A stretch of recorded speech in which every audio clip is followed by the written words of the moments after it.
You say you want love, but be honest, do you truly want love? Or is it the feeling of being chosen that you're after? There's a big difference between loving and wanting to be loved. Many who claim they're looking for love are really searching for validation. They want someone else to confirm a worth they can't sustain internally. What they seek is to be seen, admired, desired, not to build a meaningful bond, but to quiet the insecurity that echoes within. In The Art of Loving, Erich Fromm was clear. Most people don't aim to love, they aim to be loved. Because being loved feels easier, more reassuring. Loving, on the other hand, takes effort, intention, and commitment. Being loved feels like a solution to everything. If someone loves me, then I matter. Then I have value. And this is where the illusion starts. Often it's not love that people crave. It's the sense of being enough. The hope that someone will look at them and, through words or touch, say, "You matter." Because deep down, many don't believe that on their own. The desire for love then becomes more about filling a space within than about connection. A space left by early rejection, abandonment, or simply never learning to see oneself as inherently lovable, without needing to prove anything. So you grow up thinking you need to be chosen to matter. That being wanted gives you value, and each time someone does choose you, for a brief moment everything feels right. The emptiness seems to disappear, but it always comes back. Fromm called this immature love, the kind that comes from a need to merge with another, because being alone feels unbearable. It's not true desire, it's dependency, it's not connection, it's emotional reliance, and here's the deeper issue. Our culture encourages this. It tells us to find someone who completes us, saves us, or gives life meaning. But that narrative, sold as romance, is misleading. Real love doesn't happen when someone chooses you. It starts when you no longer need to be chosen. If you've listened this far, it's likely because on some level, this resonates. You feel something off in how you approach love. You sense there's still a part of you waiting for outside approval. Maybe you're tired of chasing attention, of bending yourself to fit others' expectations, of clinging to small gestures as if they're all you have. But this message isn't here to comfort. It's here to bring clarity, because until you understand the root of that emptiness, you'll keep confusing need with love and dependency with connection, and that confusion will only keep wounding you. As Fromm wrote, most people see the problem of love primarily as the issue of being loved, not of loving. This line deserves more than reading. It deserves reflection. It exposes a core distortion in how modern relationships are built, seeing love as something to receive instead of something to offer. And it's this reversal that turns what should be a space of shared growth into a constant search for external approval. Think about how most people talk about love. The questions are often, will someone choose me? Am I interesting enough? Am I lovable? These are understandable questions, but they also show a deep focus on the outside. In this mindset, love becomes a reward, and the person, a product trying to be desirable enough to earn it. Fromm was exact in naming this confusion. Being loved is the passive aspect of love. It's about being the object of affection. For many, being loved is equated with being desired. And here lies the issue. We mistake desire for love. We think being seen equals being cared for. But desire, while powerful, is unstable. It can flare up and fade away in an instant. If your self-worth depends on being desired, you become subject to others' attention. One rejection, one silence, one absence, and suddenly your whole sense of value can collapse. But Fromm went further. He pointed out that this obsession with being loved often starts early. From childhood, we shape our emotional lives around being accepted, not around learning to love. He writes, most people are hungry for love, but few are capable of it. Because real love demands what many avoid, emotional maturity. To love fully, you must look beyond yourself. You see the other person with care and intention, not as someone to fill your gaps, but as someone with whom you share your completeness. And that's rare. We're too caught up in being seen, too driven to prove ourselves through likes, responses, and attention that we matter. This confusion between loving and being loved leads to fragile, anxious relationships. They often begin intensely, but quickly unravel, end relationships where two people come together not to build something meaningful, but to extract from each other what they feel is missing within themselves. That isn't love. It's a transactional arrangement, an unspoken deal. Make me feel like I matter and I'll give you what you want in return. But eventually, the cost becomes clear, and what's left is emptiness. So what exactly are we trying to fill with this longing to be loved? What is this internal emptiness that makes us so vulnerable to any sign of affection, even if it's fleeting? The answer lies in a central idea from Erich Fromm, which we'll focus on in this next section. The neurotic need for fusion, the compulsion to feel complete through another person, and the high cost it carries. Let's explore that. If this resonates with you, consider subscribing to the channel. Thank you for your support. There is a sharp difference between loving someone and needing someone. Yet most who claim to be seeking love are, in truth, craving something more basic. Validation. The goal isn't connection, it's reassurance. It's not about mutual sharing, but about being chosen as a way to fill an internal gap that's never been directly addressed. And this is where Fromm's theory becomes not just insightful, but essential. Fromm speaks of what he terms the neurotic need for fusion. In his words, the deepest longing isn't for physical intimacy, but for fusion, the urge to escape separation, to break free from the isolation of the self. This is the heart of it. When you chase someone in hopes of being loved, it's not love you're truly pursuing. It's fusion. It's the temporary relief from your own internal separation. It's the desire to escape from yourself. You want someone to hold you, emotionally, physically, symbolically, so tightly that just for a moment you disappear. The voice in your head goes quiet. The insecurity fades. The fear of being unworthy, alone, or forgotten briefly vanishes. But that relief doesn't last, because no one can carry that burden forever. No person can endlessly validate your worth. No relationship can heal a wound that belongs to you. As long as you believe that being chosen will make you whole, you'll stay trapped in a cycle, swinging between emotional highs and collapse, between idealization and disappointment, between hope and disillusionment. Fromm is clear, this kind of fusion isn't love, it's regression. It's a relationship rooted in dependency, not in freedom. He writes that in symbiotic love, two people become one, but neither remains a whole individual. It's a connection without integrity, and that's the trap. What you call deep love may actually be disguised dependency. What feels like intense passion might just be an addiction to feeling significant to someone. It's an emotional high.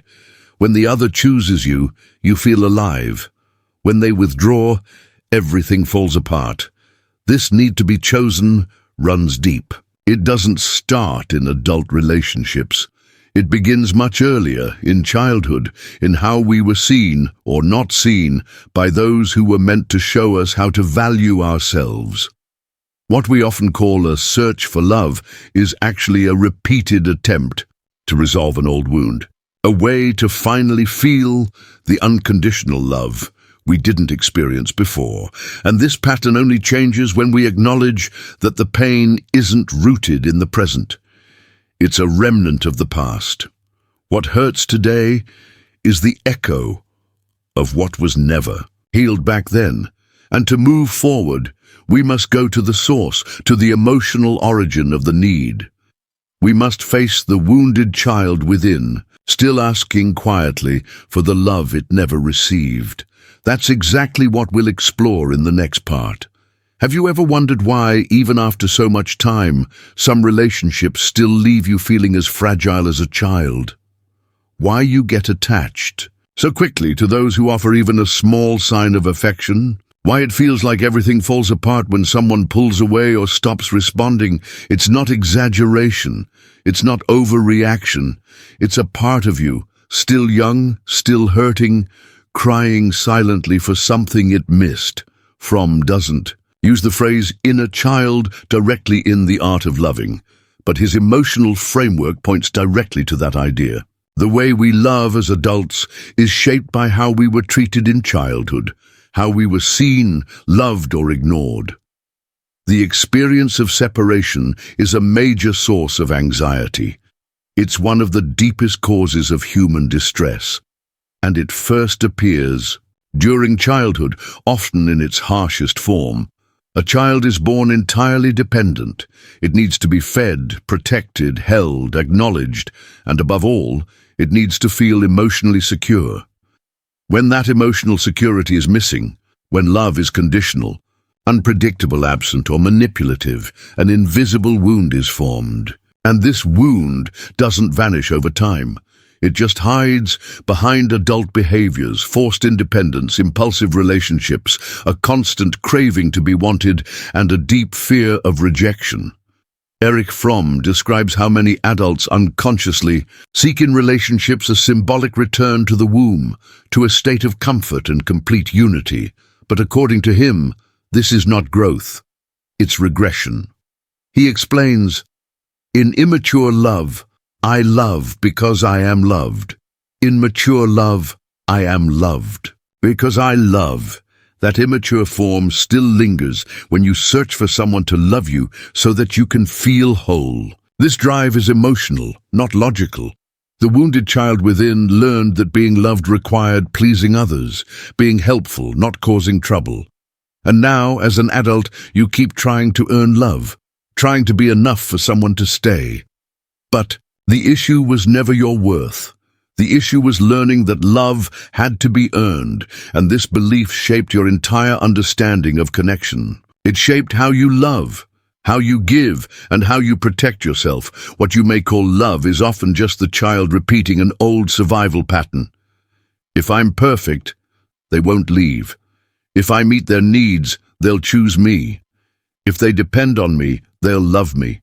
And this cycle is unkind, because no matter what you give, how much you sacrifice, or how little of yourself remains, it's never enough to silence the pain of the child who still thinks love must be won. As long as you ignore this part of yourself, you'll continue attracting relationships that only echo this wound, not heal it.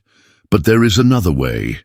Healing doesn't come from someone else, not from a new relationship, a new promise, or brief moments of attention. Healing begins when you acknowledge this child within, not with criticism, but with kindness. When you stop expecting others to take responsibility for wounds that are yours to tend, you begin the journey toward emotional maturity, the journey toward genuine love. In the next section, we'll look at what mature love truly is, according to Fromm, why it's so rare, and how you can begin building it within yourself even after years of seeking it externally. To love deeply is one of the most demanding tasks in life. It's no surprise that many struggle with it because real love isn't infatuation, desire, or dependence. As Fromm teaches, love is a conscious act, an intentional choice requiring emotional discipline. That's why it's uncommon, because it asks us to be complete in ourselves before reaching for someone else. Fromm is direct. Love is an activity, not a passive emotion. It's about standing up, not falling in. The active nature of love can best be understood through giving, not receiving. This quote challenges a deeply embedded cultural belief that love is something that simply happens, magically and beyond our control. Fromm says otherwise. Love is an action, a habit, a commitment that's renewed daily, even when the spark fades, even when disappointments come, even when life feels heavy. And here's the truth that many miss. You cannot give what you haven't cultivated within yourself. Fromm writes that the human condition is one of separation, and love is the answer. But only those who have made peace with their own inner separation can truly offer love. In other words, if you're fragmented inside, you'll use another person to cover the cracks. You'll mistake presence for rescue. You'll assume being with someone is the solution, when in reality, love is choosing to stay even when walking away would be easier. And that is only possible once you've resolved the hardest relationship, the one you have with yourself. Love requires presence, and true presence demands maturity. Many relationships fail not from lack of emotion, but from a lack of emotional structure. People confuse attention with love, dependency with connection, neediness with devotion. Fromm reminds us, love is an art. Like all forms of art, it must be learned with time, patience, and daily effort. And perhaps most importantly, humility. Fromm writes, anyone who wants to learn the art of loving must begin as one would with any other skill, with practice, discipline, focus, and patience. But how many people are truly willing to do that? How many are ready to stop consuming? Love like a product, something to be used and then discarded. To genuinely love is to resist the current of instant gratification, the demands of ego, and the fear of emotional exposure. It takes courage to open up without any promise the other will do the same and still choose to love. This is where love stops being an idealized fantasy and becomes a profound internal shift. You stop waiting for someone to rescue you and instead become someone with whom love can be built. You stop pleading for attention and begin choosing to love. Deliberately, clearly, and responsibly. You don't love out of emotional need, but from desire and intention. For this shift to happen, we must recognize and let go of one of the most damaging emotional traps of our time, the infantilization of love. A mindset promoted by popular culture that equates love with being chosen, being pleasing, and expecting others to fill our internal gaps. In the next part, we'll explore this collective illusion and why it keeps so many from experiencing genuine love. If this message speaks to some of your deepest emotional struggles, my ebook Beyond the Shadow can help you go even further. It explores core ideas from Jung and offers practical tools to understand your emotional habits and begin healing from within. The link is in the pinned comment.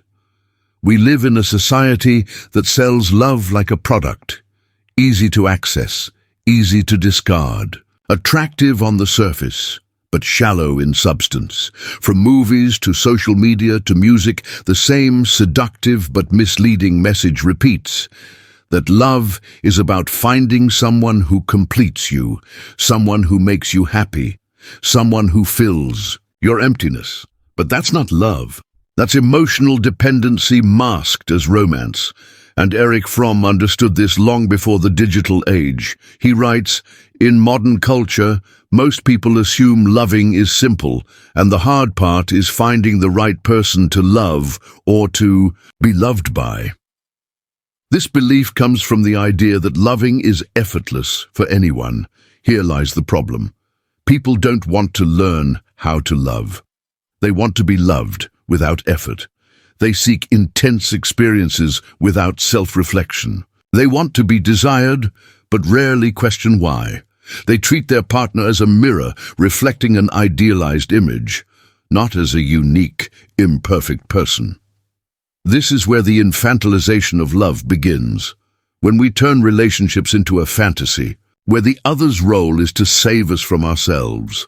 Fromm called this a fundamental flaw in modern society. We're not taught to love. We're conditioned to desire beauty, validation, pleasure, status, and we project all of that onto others. We want someone to prove that we matter, to pull us out of insecurity and self-doubt, but that's not love. That's a search for an emotional parent, someone to shoulder the responsibilities that truly belong to us.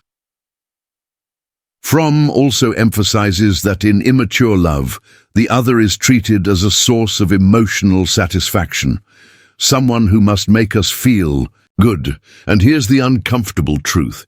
You may not be relating to the actual person in your life, but to how they make you feel. That's why many don't love, they attach. And why many relationships end quickly, because the illusion wears off. Our culture trains us to chase sensations, not relationships, to pursue intensity over intimacy, to consume people instead of building something with them. The result? Fragile, anxious relationships, overreactive to any setback. People fall quickly and burn out even faster. These relationships are based on expectation, not reality, on need, not choice. All of this is constantly reinforced by a system that profits from dissatisfaction. It sells the idea that the next person will be better, that if you haven't found the one, it's because you're not trying hard enough to seem more attractive, more interesting, more perfect. But real love doesn't exist in display windows. It isn't born from emotional advertising. It only arises when two people meet not to complete each other, but to share themselves. And that requires a kind of self-awareness that goes against everything we've been taught about love. In the final part, we'll talk about this turning point. The moment you stop searching for love to fill you and start loving as a form of inner freedom, a love that doesn't come from emotional scarcity, but from abundance, one that doesn't rely on being chosen because you have already chosen yourself fully. Let's get there. Real love begins where emotional dependency ends. It's not born from need, fear, or loneliness. It comes from presence, from the ability to stand whole before another without giving yourself away, without losing your identity, without begging for recognition. If you still need to be chosen, to feel like you matter, then you're not truly loving. You're just trying to exist through someone else. You're using their attention to prove your own worth. But love isn't about that. It isn't a cry for help. It isn't neediness, dressed up as devotion. True love is a choice, a natural expression of someone who has already come home to themselves, who has already faced their own emptiness and decided not to depend on anyone else to carry it. You may have spent years looking for someone to make you feel special, but what if you stop today? What if, from now on, your self-worth was no longer measured by anyone else's approval, because that's where real freedom begins. The kind of love that follows doesn't control, demand, or overwhelm. It shares, it enhances, it builds. It doesn't try to patch what's broken. It flows from wholeness. Now I want to hear from you. If this message resonated with you, leave a comment. I do not need to be chosen to feel whole. Write it as a personal commitment, because the moment you say this out loud, you begin to rewrite your own story. And if this touched something in you, don't stop here. The next video is a key step in this journey. Watch it. It might show you what you haven't yet had the courage to face.